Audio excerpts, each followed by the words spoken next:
Welcome to सराव की classes. प्रिय विद्यार्थियों, विज्ञान विषय में ही आज हम हार्मोन्स के बारे में पढ़ेंगे।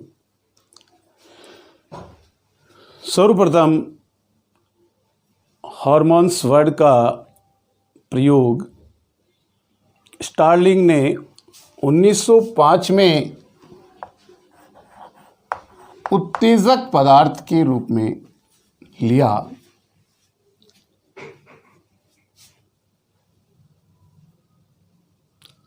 सर्वप्रथम मैं आपको यहाँ बताना चाहूँगा कि हमारे ये हार्मोन्स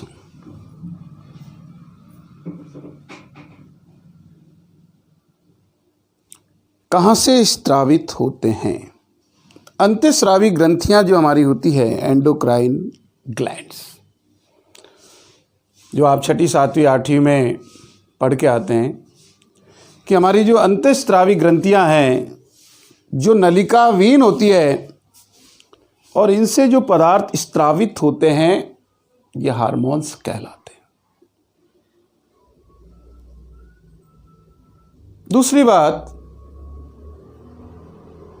विज्ञान की बहुत सारी जो मेजर शाखाएं अपन ने शुरुआत में की कि 7 मुख्य शाखाएं हैं, फिर 7 की अनेक, किसी की 20 है, किसी की 21 है, किसी की 16 है। तो इसी प्रकार से जो हम अध्ययन करते हैं कि ये जो अंतःस्रावी ग्रंथियां हैं या इनसे रिलेटेड जो हार्मोन है, उसकी कोई ब्रांच है क्या, तो है एंडोक्राइनोलॉजी। एंडोक्राइनोलॉजी।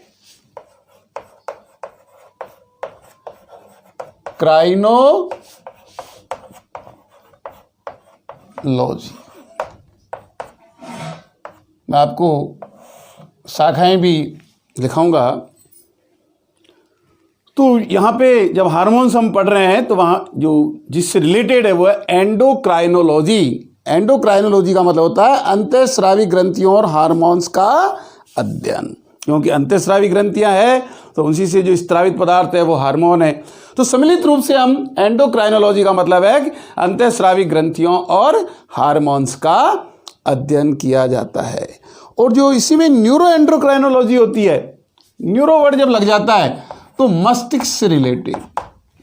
एंडोक्राइनोलॉजी तो है, लेकिन न्यूरो एंडोक्राइनोलॉजी की जब बात होती है तो मस्तिष्क द्वारा अंतःस्रावी ग्रंथि के लिए जो अध्ययन किया जाता है वो न्यूरो आता है। अब तीसरी बात आपको ये ध्यान रखनी कि जो अंतःस्रावी ग्रंथियाँ वो नलिका विहीन होती है, डक्टलेस होती है, उनमें किसी प्रकार की नलिका नहीं होती है। ऑटोमेटिकली ये जो ग्लैंड होती है वो अपना स्त्रावण करती रहती है हमारी बॉडी के अंदर, जिनको हम हार्मोन्स कहते हैं। तो हार्मोन्स जो है रक्त में संचित होते हैं। कहाँ होते हैं? रक्त में संचित होते हैं। इनकी अल्प मात्रा विशिष्ट अंगों की कार्य प्रणाली को प्रभावित करती है। और एक तरह से क्या होते हैं? ये प्रोटीन्स होते हैं। क्या होते हैं? ये प्रोटीन्स होते हैं। तो आपको ये ध्यान रहना चाहिए कि हमारे हार्मोन्स में स्टेरॉइड या प्रोटीन्स का रूप होता है। तो विभिन्न प्रकार से हार्मोन और हम इनके प्रभाव, जो हमारा उद्देश्य टॉपिक यही है कि जो है hormones, nature, affect and disease table बनाई। जैसे हमने विटामिन की टेबल बना के पढ़ा, हमने जो है एंजाइम्स की टेबल बना के पढ़ा, उसी प्रकार से इसकी बहुत सारा लंबा प्रोसेस है। लेकिन उससे पहले मैंने कहा अपन डायरेक्ट टेबलेशंस के माध्यम से केवल लिख करके लर्न करें, उसके बनिस्पत हमें कुछ समझने वाली बातें उस पर फोकस डालना चाहिए। तो हार्मोन्स के उस रूपों को तो हम पढ़ेंगे, लेकिन यहाँ हार्मोन्स का जीव वैज्ञानिक वर्गीकरण दिया गया है। और उस जीव वैज्ञानिक वर्गीकरण में हार्मोन्स को मोटे रूप से 4 भागों में बांटा। पहले फ्रिनोलिक हार्मोन्स, प्रोटीन्स या पॉलीपेप्टाइड हार्मोन्स, फिर है ग्लाइकोप्रोटीन्स हार्मोन, और फिर है स्टीरॉयड हार्मोन्स। अब जो विभिन्न प्रकार के हमारे हार्मोन हैं उनको क्लासिफाई कर दिया गया है कि फ्रिनोलिक में थायरोक्सिन आता है, एड्रिनलिन आता है, नॉर एड्रिनलिन आता है।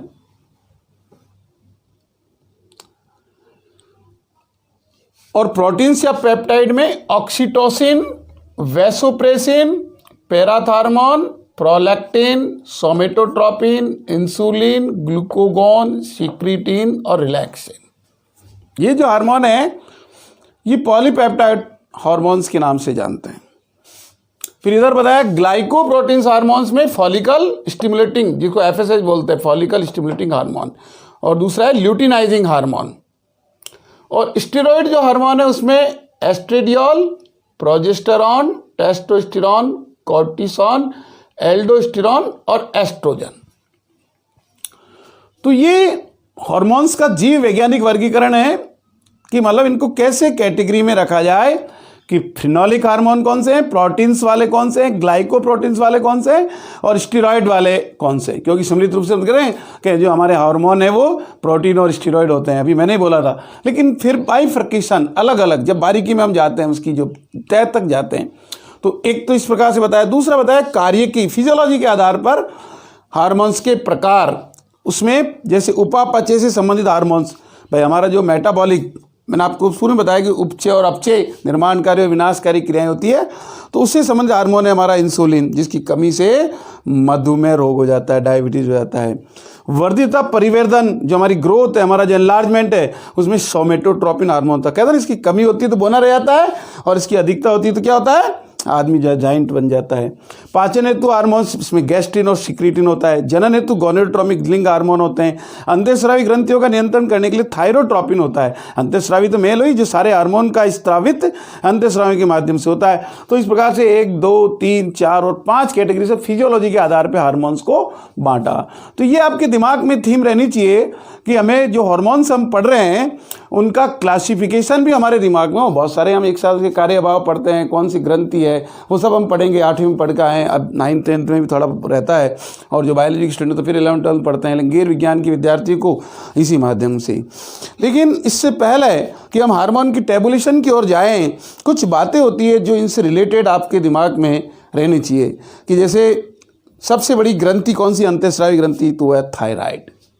इन जितने भी जो चाहे एडिनल ग्रंथि हो, चाहे पीयूष ग्रंथि हो, और चाहे जो है अन्य पैराथायराइड हो, लेकिन जो सबसे बड़ी ग्रंथि वो है थायराइड है। थायराइड जो है अंतःस्रावी ग्रंथियों में सबसे बड़ी अंतःस्रावी ग्रंथि है। और थायराइड जो ग्रंथि होती है वो किसका स्रावन करती है, थायरोक्सिन हार्मोन का स्त्रावण करती है, ऑक्सीकारक मेटाबॉलिज्म का नियंत्रण करता है। तो थायरोक्सिन के अल्प स्त्रावण से किटेनिज्म हो जाता है और मिक्सोडीमा, गलगंड तथा हाउसीमिटो नामक रोग हो जाता है। तो ये अपन मोटे रूप से इसकी जानकारी टेबल में तो अपन लिखेंगे ही वहाँ पे, लेकिन जब अपन इसको यहाँ बाइफर्केट कर रहे हैं तो हमें इसकी मोटी मोटी जानकारी होनी चाहिए। पैराथायराइड ग्रंथि से पैराथार्मोन हार्मोन निकलता है। पैराथायराइड से कौन सा निकलता है, पैराथार्मोन हार्मोन्स निकलता है। और पैराथायराइड की कमी से हाइपोकैल्सीमिया नामक रोग हो जाता है तथा ऑस्टियोपोरोसिस। और जो अपना एडिनल की बात आती है तो वृक्क में टोपी के समान रचना होती है, वो अधिवृक्क ग्रंथि पाई जाती है। वृक्क के ऊपर जो लगी रहती है वो क्या कहलाती है, अधिवृक्क ग्रंथि कहलाती है, जिसे हम अधिवृक्क कहते हैं, एडिनल ग्लैंड कहते हैं। एडिनल ग्रंथि से एड्रीनलिन तथा नोर एड्रीनलिन हार्मोन निकलता है। एड्रीनलिन तथा नोर एड्रीनलिन हार्मोन तथा नॉर एडिनलिन, ये लिखा एडिनलिन और नॉर एडिनलिन, ये हार्मोन निकलता है। किसे निकलता है, एडिनल ग्रंथि से। तो एडिनल हार्मोन के कम स्त्रावण से एडिशन का रोग तथा हाइपोग्लाइसीमिया रोग हो जाता है। तो ये आपको ध्यान चाहिए। फिनोलिक जो हार्मोन है उसकी कैटेगरी में थायरोक्सिन आता है, और अधिग्रंथि जो होती है हमारी एडिनल जो ग्रंथि है उससे निकलने वाले दोनों हार्मोन फिनोलिक हार्मोन्स की कैटेगरी में आते हैं। पीयूष ग्रंथि के पश्च भाग से वैसोप्रेसिन तथा ऑक्सीटोसिन नामक हार्मोन है।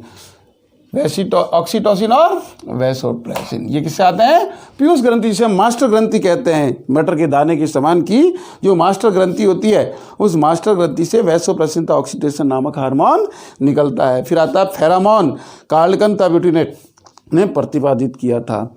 तो इस प्रकार से मोटे रूप से हम उसको पढ़ते हैं। और हार्मोन शब्द का प्रयोग मैंने आपको बता दिया कि 1905 में स्टार्लिंग ने किया था। इसके बाद आता है कि जो ऑक्सीटोसिन हार्मोन है, ये जो गर्भाशय की दीवार की अरेखित पेशियां होती है उनको सिकोड़कर प्रसव पीड़ा में उत्पन्न करता है। और सोमेटोट्रोपिन के अल्प स्त्रावण से मनुष्य बौना रह जाता है और अति स्त्रावण से वो जाइंट बन जाता है। मैंने आपको पूर्व में बताया था कि ये जो हार्मोन है सोमेटोट्रोपिन, इसकी न्यूनता बौनापन का कारण है और इसकी अधिकता दैत्याकार जाइंटिज्म, जाइंट के समान अति वृद्धि हो जाती है। आदमी 6.5-7 फुट लंबा हो जाता है, जबकि एवरेज लंबाई 6 फुट मैन परफेक्ट होती है। तो इस प्रकार से इसके बारे में बताया गया है। और अति स्त्रावण से अतिवृद्धि जाती है। प्रोलैक्टिन स्त्रियों में स्तनों की वृद्धता दूध के स्त्रावण को प्रेरित करता है।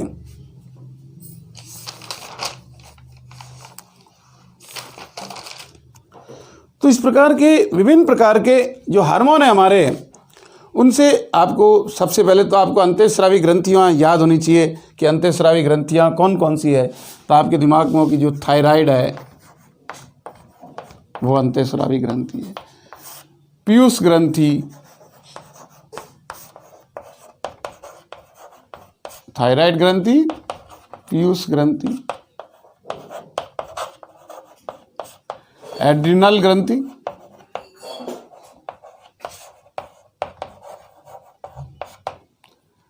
और जनन ग्रंथियां। इस प्रकार से थायराइड की ग्रंथियों के बारे में आपको याद होना चाहिए।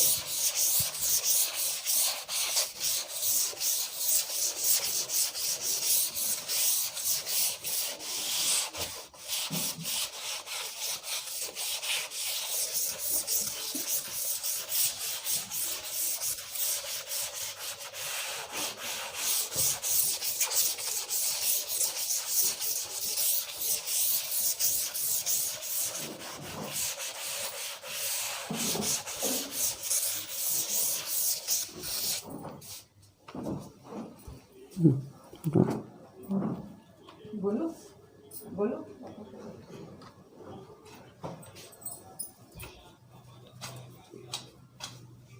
बंद कर।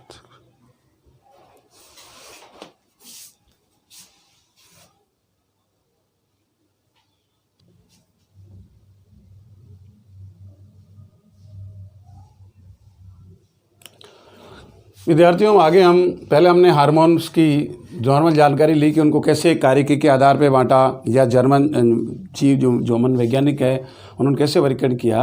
अब हमारा जो main objective hormones, nature, affect and disease, यानी कि हमने 5 कॉलम बनाए।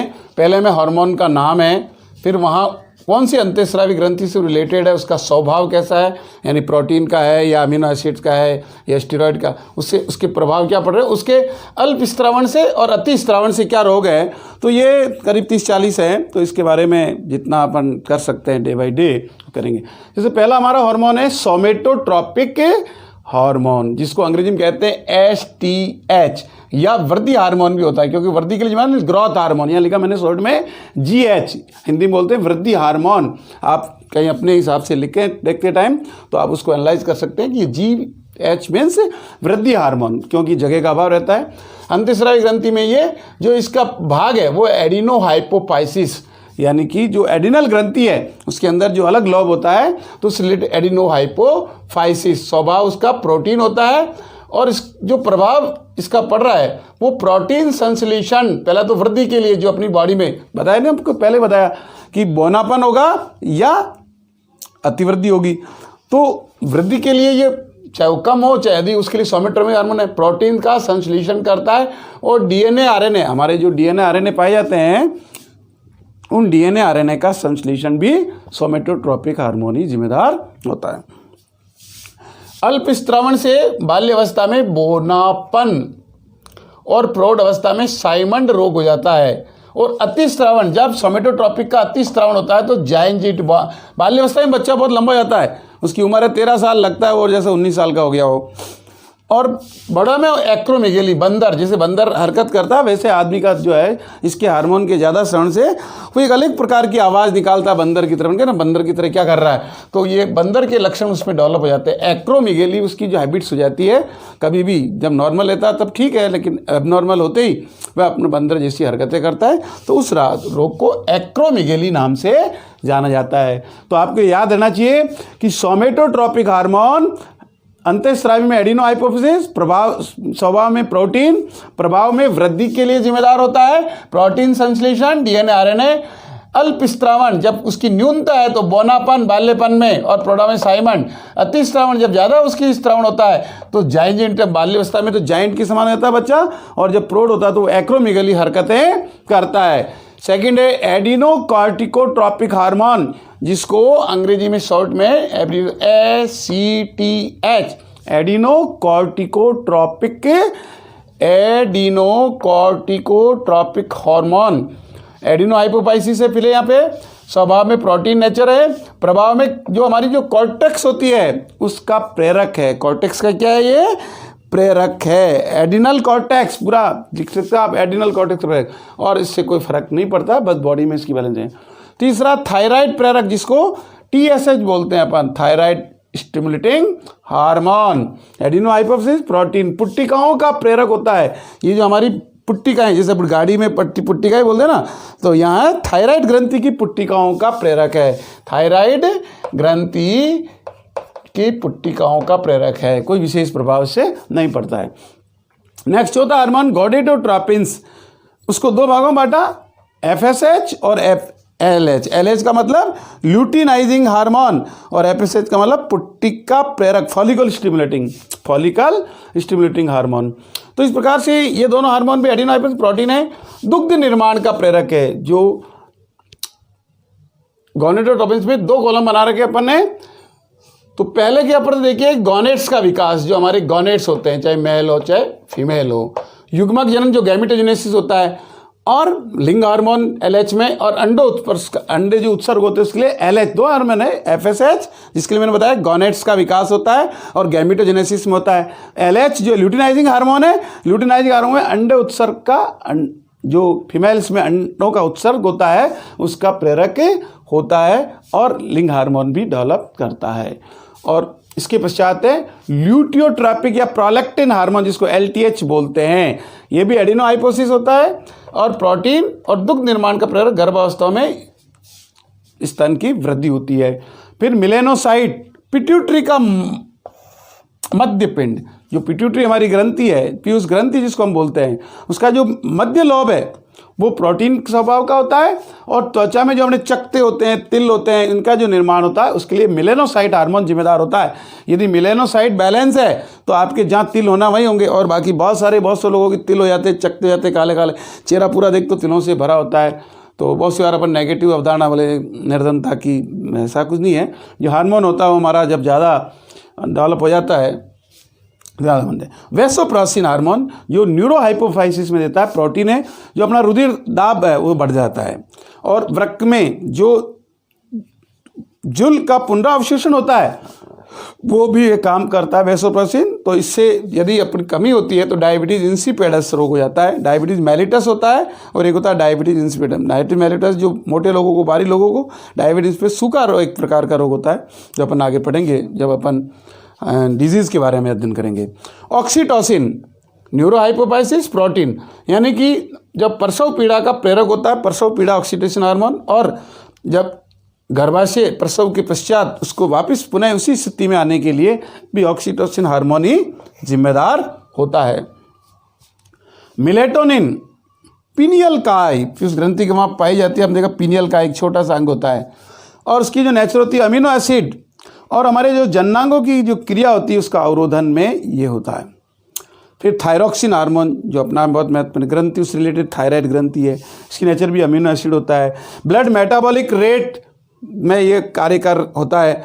अब यदि इसमें कमी हो जाती है तो क्रेटेनिज्म रोग होता है, और बड़ों में मिक्सेडीमा, और उधर एक्सोथैलेमिक गोइटर, इधर ग्रेव्स डिजीज होती है। तो इस प्रकार से एक से लेकर के हमने 10 हार्मोन के बारे में आज जाना, उसकी कौन से स्रोत है, अंतःस्रावी ग्रंथि के कौन से पार्ट हैं, उसकी स्वभाव, प्रोटीन है या अमीनो एसिड है वो जाना, प्रभाव में क्या होता है, अल्प स्त्रावण से कौन से रोग होते हैं, अति स्त्रावण से कौन से रोग होते हैं। प्रिय विद्यार्थियों, यदि आपको ये लेसन हार्मोन्स का अच्छा लगा हो तो आप इसको सब्सक्राइब करें और ज़्यादा से ज़्यादा मतलब जोड़ने की कोशिश करें, जिससे काफ़ी लोगों को निःशुल्क ये लाभ मिले। और मैं जो प्रयास आपके लिए ज़्यादा ज़्यादा में हौसला अफजाई होगा, उससे अपन ज़्यादा से ज़्यादा और आगे दिलचस्पी की बातें कर सकते हैं कि ज़्यादा से ज़्यादा पढ़ने में ध्यान दिया जाए। आप इसको समझने की कोशिश करें कि स्टार्लिंग ने सबसे पहले यूज़ लिया, ये मतलब एंडोक्राइनोलॉजी ब्रांच में पढ़ा जाता है और न्यूरोक्राइनोलॉजी अलग होता है मस्तिष्क से रिलेटेड। फिर उसके बाद अंतःस्रावी ग्रंथि डक्टलेस होती है, अंतःस्रावी ग्रंथि हार्मोन का स्त्रावण करती है। फिर इसके अलावा हार्मोन को अपन ने बांटा, फिर अपन ने हार्मोन की स्टडी कर रहे हैं और आगे इसी फर्दर में। धन्यवाद।